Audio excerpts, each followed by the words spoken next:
the easy part, as you were kind of phrasing it, is really where the time spent, where you're trying to, what is the right strategy given the goals of what I'm trying to accomplish? And that needs to be communicated to your family members. And it's hard to talk about. It's not fun to talk about, but it's something that needs to be done. What you just explained there just kind of made me think about how Mike Tyson came out and says, everyone has a plan until they get punched in the face. Yeah, and I can only imagine that was quite the punch.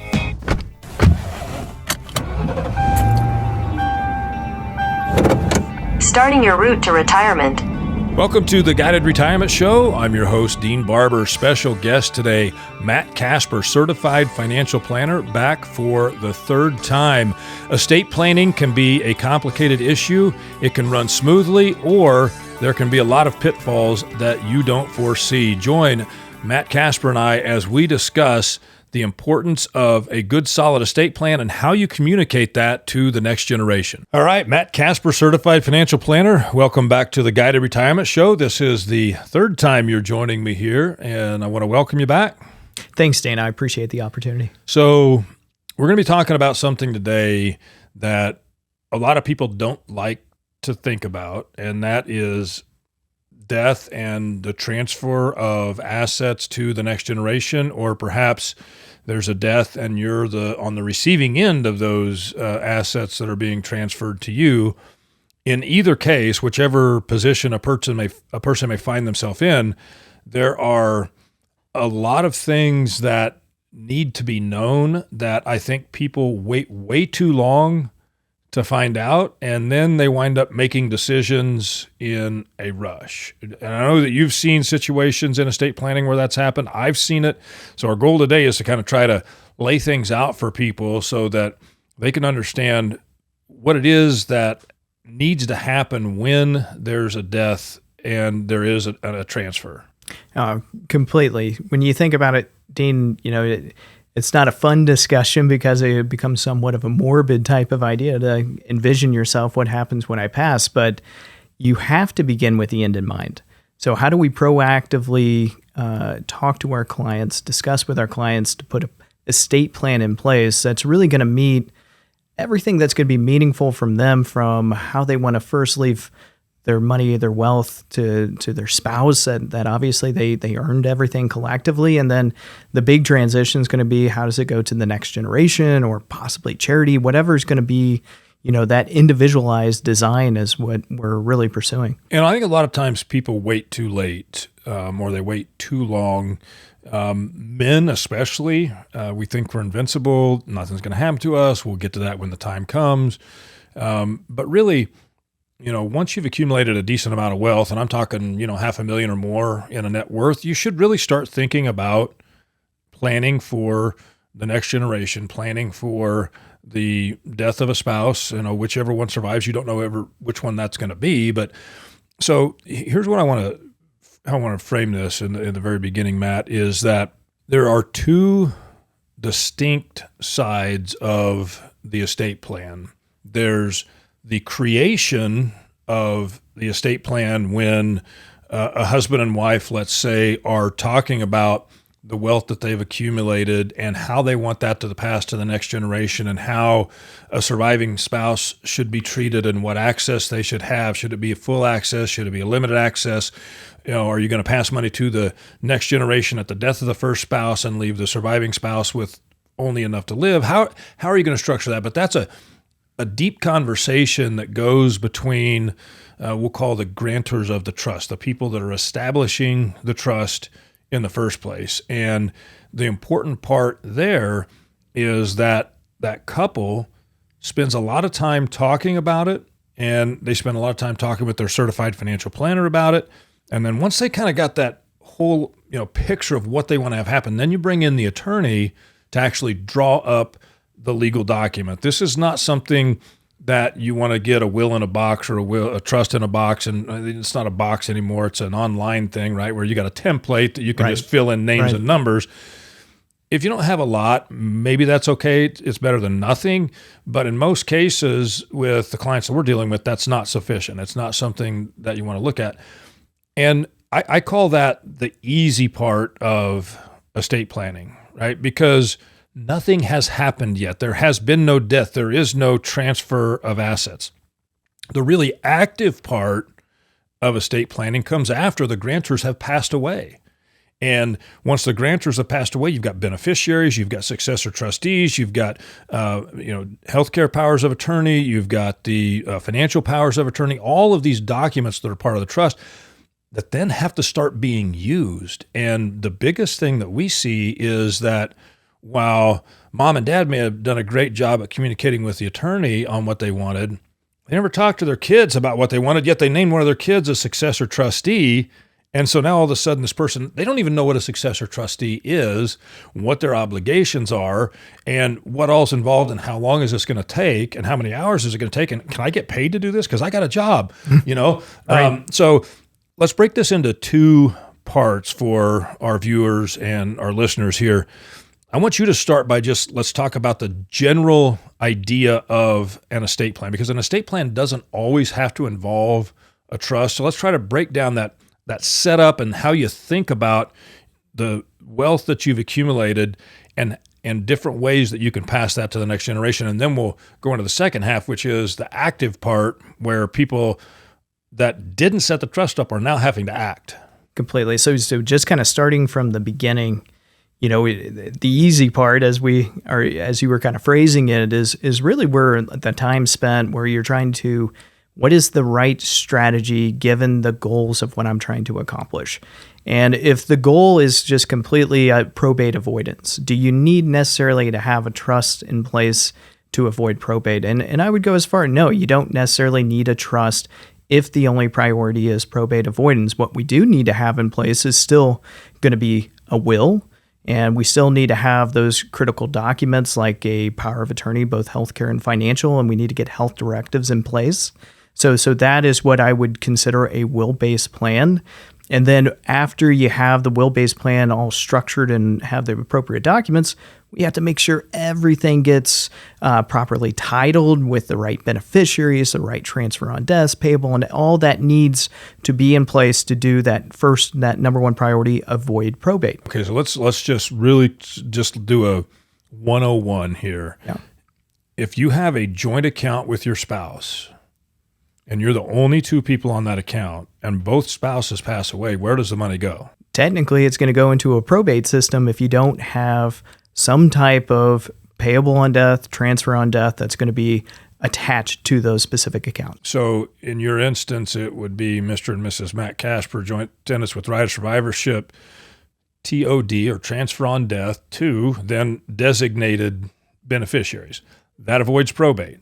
That avoids probate. Right? But it doesn't necessarily accomplish it. At that point in time, then you're just giving an outright gift to whoever those beneficiaries are, right? And if it's a significant amount of money, that may be dangerous. And of course, that gets to, the second part of the conversation of what do I need certain controls and certain protections possibly in place where an outright distribution of my wealth to my loved ones isn't sufficient enough. And of course, there's plenty of cases where you want to have some of those protective components that are going to go into that. But if my only goal was to avoid probate and I was comfortable with my beneficiaries just receiving the wealth that my spouse and I ultimately generated, then guess what? A will-based plan probably can do the job that you're looking for. And again, those other critical documents I was mentioning, the number one thing that we run into is again, also not fun to think about, but dementia is very common. So when you run into a dementia type of concern, guess what? You're going to start needing some support, both financially and potentially on your healthcare decisions. So who are going to be those people? So I don't want you thinking a will by itself is just one document that is a letter of instruction to a judge if something ends up inside of a probate system. A will-based plan means we're getting everything in good order so nothing ends up in probate. If something does, we have that safety net. But a will-based plan also has those documents. So if I do run into a case of dementia, who's looking over my finances, who's looking over my health, and so forth. And those are, again, very important documents, both in a will-based plan as well as a trust-based plan. But now we're moving on to the trust. Before we go to the trust, let's just talk about some of the common pitfalls in the will-based plan. Okay. So a lot of people don't understand the proper titling. They don't understand the proper beneficiary designations. And they believe that if they have a will that says little Johnny gets this, little Susie gets that, and, it is what it is. If all you have is a will, you don't have proper beneficiary designations or proper transfer on death instructions on real estate, automobiles, etc., that then goes into the probate court, okay? And when it goes into the probate court, essentially you're going to pay the judge and the attorney a percentage of the total value of the estate to read the will and say that, yep, that's what this person wanted, and then they'll distribute. And it's very costly. Okay. Yes. And it drags out. It can be a 9 or a 12-month or even a longer process for that to happen. So if you're going to do a will-based plan, you better make sure that you've got all the beneficiary designations and the TOD on every single asset. And it gets complicated when you start buying a new car every few years, or you change banks and you didn't properly title that new account, or you moved your IRA from one place to another and nobody said, hey, you need to fill out a new IRA beneficiary designation form. Or if you've got a 401k, for an example, and the 401k says this is going to my surviving spouse, that surviving spouse passes away, you remarry, and you don't name that new surviving spouse as the beneficiary, or that new surviving, or let's say you go and this happened actually, and this wound up in court. The father in this case, his wife had passed away. He goes to his 401k document, says, I want my 2 children to receive my 401k equally. A few years later, the guy got remarried and he died, and the children went to collect the 401k money, and the 401k plan provider said, you can't have it because he was married and the new spouse never signed off on consent to allow the children to have the money. So you have to have that spousal consent on the 401k. So when you start dealing with IRAs and 401ks, rules are different as well. So it can become very complicated. Oh, it can become complicated. And like you said, you have to consistently keep the discipline to keep your house in good order, to make sure, again, that nothing's ending up inside of a probate system. Now, even if you have a trust-based plan in place, you have the same complications because you need to make sure everything's funded appropriately in the trust. And I know you've had, that's one of the most common mistakes is people go through the effort to design something that is meaningful for them and their spouse, their kids, their loved ones, but then they don't fund all the property inside of this. And then it also does what? It ends up inside of a probatable system.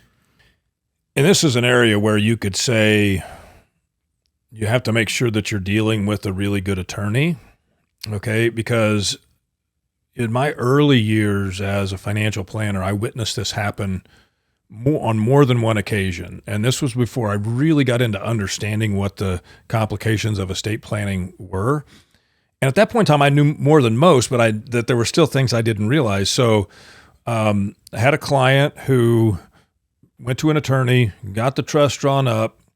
They bring the trust document. I'm like, we need to retitle everything. And the attorney says, we don't have to worry about that. And I'm like, what do you mean you don't have to worry about it?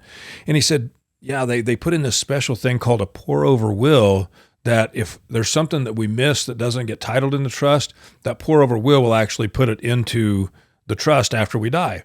And I said, okay, well then what I learned was, well, that pour over will has to go through probate. Okay, so we drew a trust up to avoid probate. And now, because you didn't properly title anything and you relied on the attorney telling you just use the pour over will, now it's got to go through probate. Well, who's going to take that through probate? The attorney. The attorney. Okay, Absolutely. So they got paid to drop the trust, and now they're going to get paid to take it time through and the probate. money. Yes.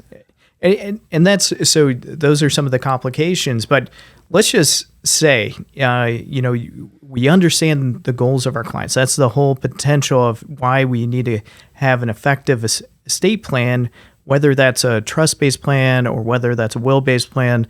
We're trying to understand the priorities of the clients and make sure that everything gets put in proper order to then get to the second part of what you were talking about. And that's, of course, I know where we want to spend some time as well. And that's going to say, once we have all the right strategies, all the right tactical forms in place, what happens when not only the first spouse passes away, but when both, the mom and dad pass away, and now it's the next generation? How do you have those conversations to keep everybody engaged. That way the trust still has the merit, still has the meaning that you spent so much time on. Right. Before we get to that, though, let's really quickly go to that trust-based plan. And so, because I think the trust-based plan has two distinct, important advantages to the will.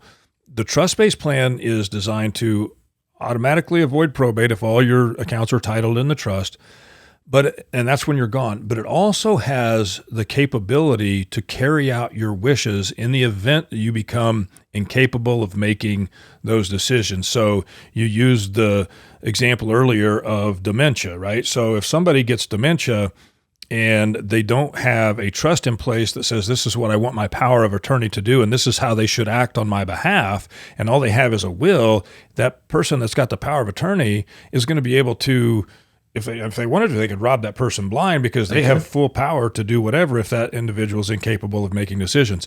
So a trust-based plan is not just for when you've passed on, it's also for when you're incapable of making decisions. And that's where you come in and you say, okay, if I'm a husband and wife and it's a trust-based plan, you are co-trustees, right? So in the event that one person's able to, they can act together or they can act individually.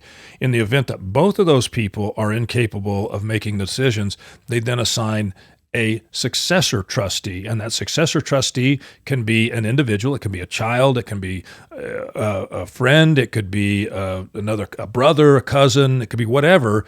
But that successor trustee then has to come in and make decisions on behalf of the couple that may still be alive, but they've got to carry out the wishes of the trust. That successor trustee also has a big job upon the death of both spouses to carry out the wishes and distribute the estate. And there's some really sticky things here. That trustee is bound by a fiduciary rule, which means they always have to put the interest of the trust itself ahead of their own interests. And they got to follow the law on this. And if they don't know what that is and they don't know how to read a trust document, there can be a lot of complications with naming a child as a successor trustee and never educating that child on what it is that you want to happen upon your death. Well, and sit there and think about that. One, are you even aware that you are that successor trustee? I mean, that would be the obvious question. Do you even know if you are? And if you aren't, what do you need to be doing? Well, my first advice would be you need to be communicating with your parents that are making you responsible for this type of position, and you need to gain complete clarity on what their goals and what they envisioned as far as what they were trying to do with the trust and how they wanted everyone to be supported from their wealth in the design that they had in place. But that's what is unfortunate. How many times do we just get caught off guard and not know that we have these responsibilities in front of us? And then we have to say, if we have this responsibility, how do we gain that clarity? And then how do we get control, Dean? Yeah, that's it. And so we mentioned there will always be a successor trustee on a trust-based plan, right? There's an executor of a will, or an executor of the estate, but there's a successor trustee, right? Which means that they are going to act like they were the original grantors of the trust and carry out those wishes to their finality. The real problems that I have seen with naming a child as a successor trustee comes when there are multiple children.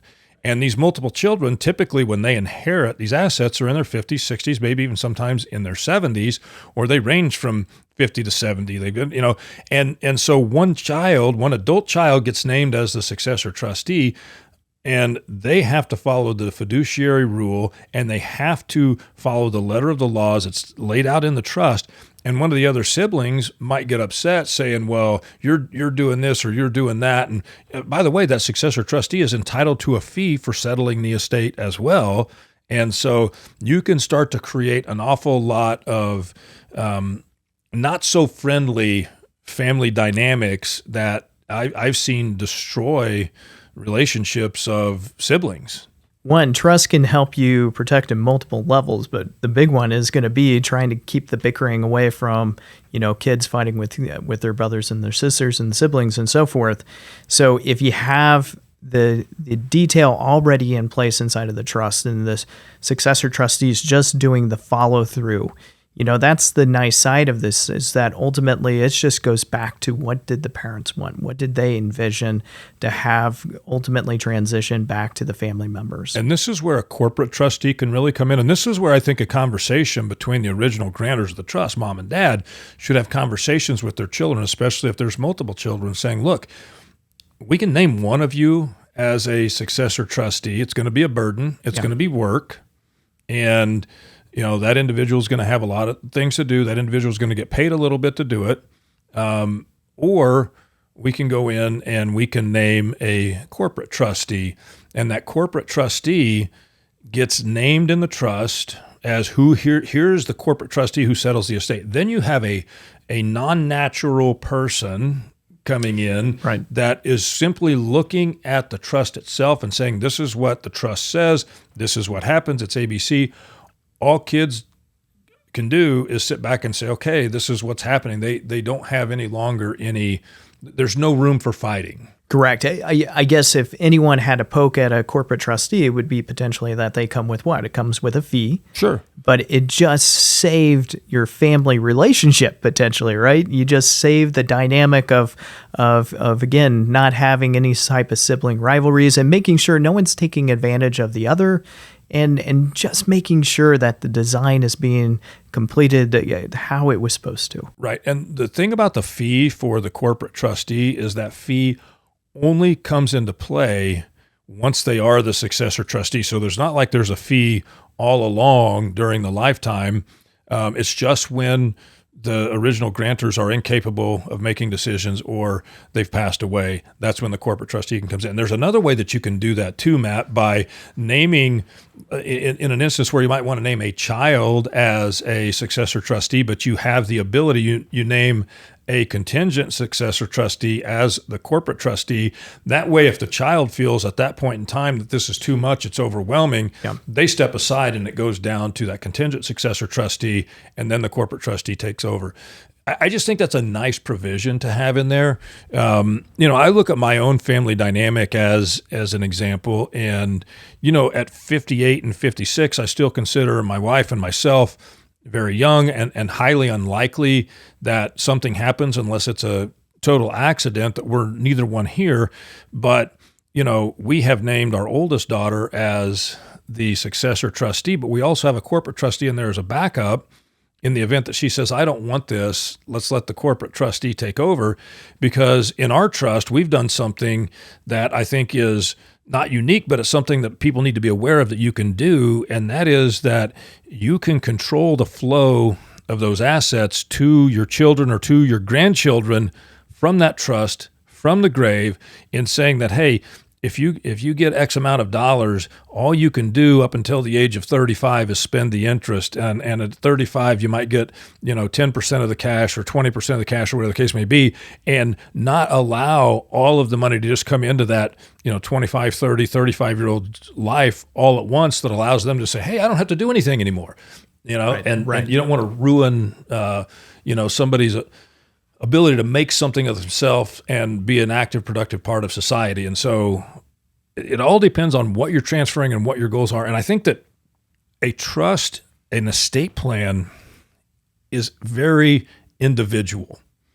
Everybody's got different stuff. Everybody's got different wishes. Everybody's got different family dynamics. You may have blended families, and it's really crucial that there is a lot of thought and time that goes into what do you really want to have happen. And then you need to revisit it every couple of years just to make sure, hey, this is what we wrote.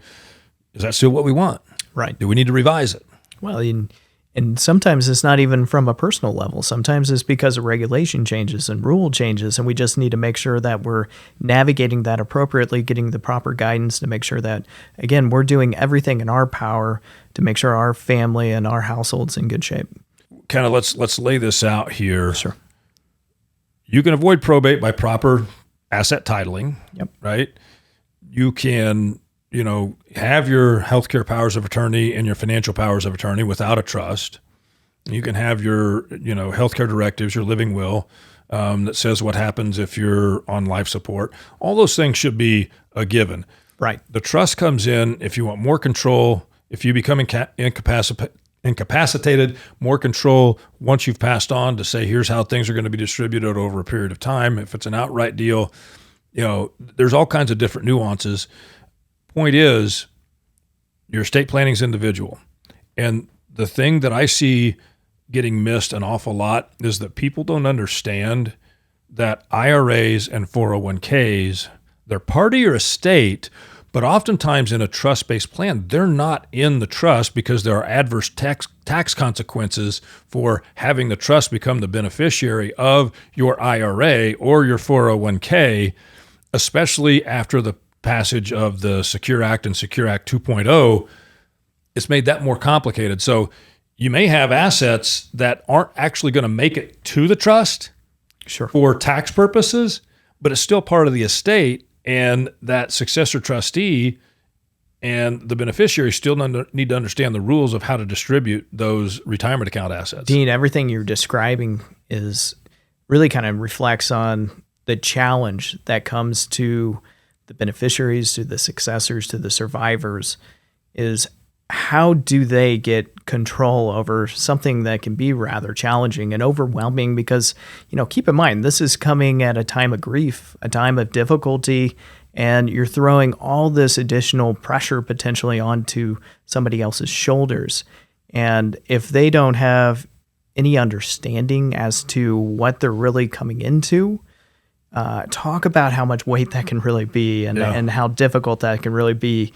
So how do we go through and support those that are going to find themselves in that position? So how do you do it proactively, not reactively? What does that look like to you? Well, and who do you need to be on your team, right? Is this something that as a successor trustee, you should be able to do on your own, or you should attempt to do on your own? I think you need a CPA because there's tax consequences with every asset that transfers. I think you need the attorney. Attorney's they're going to play a role, and you need your certified financial planner. And that team of three should be working together to make sure that you don't miss anything. Really quick story here, and then we'll kind of try to wrap things up. But I think sometimes people are so private with what they've done that you can ask them a question. Have you done this? Have you done that? Yes, I've taken care of that, right? Perfect example. This has been almost 15 years ago now.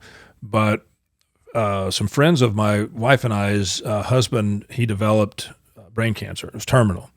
And so, it went really, really, really fast. And so I approached the wife and I said, look, you don't have to tell me anything. You don't have to show me anything. I said, but I've seen too many things happen in scenarios where somebody passes on where something was missed. Do you have a will? Yeah, we've got a will. Do you have a trust? No, we don't have a trust, but the will has everything in it. All right. Do you have, proper beneficiary designations on, the 401k assets, life insurance, et cetera? She goes, yeah, it's all taken care of. The guy died a couple of weeks later. She goes to file a death claim on $1 million policy. And guess who was the beneficiary? His dad. She was not the beneficiary of the $1 million life insurance policy. She thought she was. So she tries to collect this $1 million death benefit. Guess where it went? To the dad, right? To his dad. To his dad. All right. So now this dad could have been a total jerk and said, hey, he left me the $1 million. Right. Good luck. Sure. Unfortunately, that was not the family dynamic there, but there were still a lot of things that had to happen that shouldn't have had to happen. And why? Because they didn't just want to have somebody take a look. And so that's why we think it's important that you're reviewing beneficiary designations, you're reviewing what your wants and wishes are, whether you're here and incapable of making decisions or whether you've passed on and things are going to the next generation. And that needs to be communicated to your family members. And it's hard to talk about. It's not fun to talk about, but it's something that needs to be done. What you just explained there just kind of made me think about how Mike Tyson came out and says, everyone has a plan until they get punched in the face. And I can only imagine that was quite the punch. So, so that's, again, you have to have that communication. You have to be working towards what the ultimate goals and what the strategies are going to look like. But you also have to include the people that are going to be impacted by the decisions that you're making within the trusts. and then certainly inside of wills and just your full estate. So having those conversations with your kids, your spouse, your loved ones, making sure that they know what to anticipate when that time comes is just, again, such a meaningful thing to do, and something that's really overlooked all too often, as you know. Yeah, and here's I think the sad part of where we are with a lack of real education in this country on what you and I are talking about today. The tax laws are so confusing. The estate laws are so confusing. They are built for people to study them and understand them and get professional guidance so that they follow the rules and they take advantage of the things that are in place. But the vast majority of people don't do anything, and it's a windfall to the government every time somebody stubs a toe here. And the thing is that if you just spend a little bit of time, right, and you're working with competent professionals, what you might have to pay those competent professionals while you're alive is going to pale in comparison to what it's going to save your beneficiaries from dollars needlessly going off to the government that could go to the people that you loved or the organizations that you love. Yeah, and think about how much time and effort goes into just trying to go through this discovery process when all of it could have been realized in the first place. And then, like you were just saying, how important is it to not just have the plan, have the blueprint in front of you, but to have the team in place to be able to get you through everything, get everything implemented and on track. It's critical. And, it is one of the 4 pillars of your certified financial planner role, right? It's estate planning. Absolutely. And just because you're not the attorney drawing up the documents doesn't mean that a good certified financial planner isn't well-versed in all the intricacies of the estate plan and understands how it should be put into your overall financial plan. That's why the certified financial planner really acts as the quarterback through this entire process. Yeah, I couldn't agree more.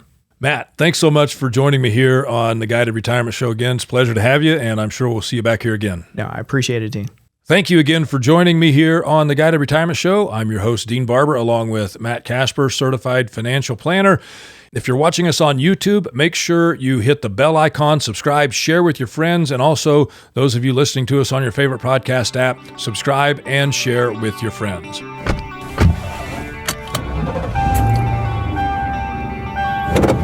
Starting your route to retirement. Thanks for watching. Subscribe here to get the latest from the show. Also, be sure to leave a comment and share this episode with your friends.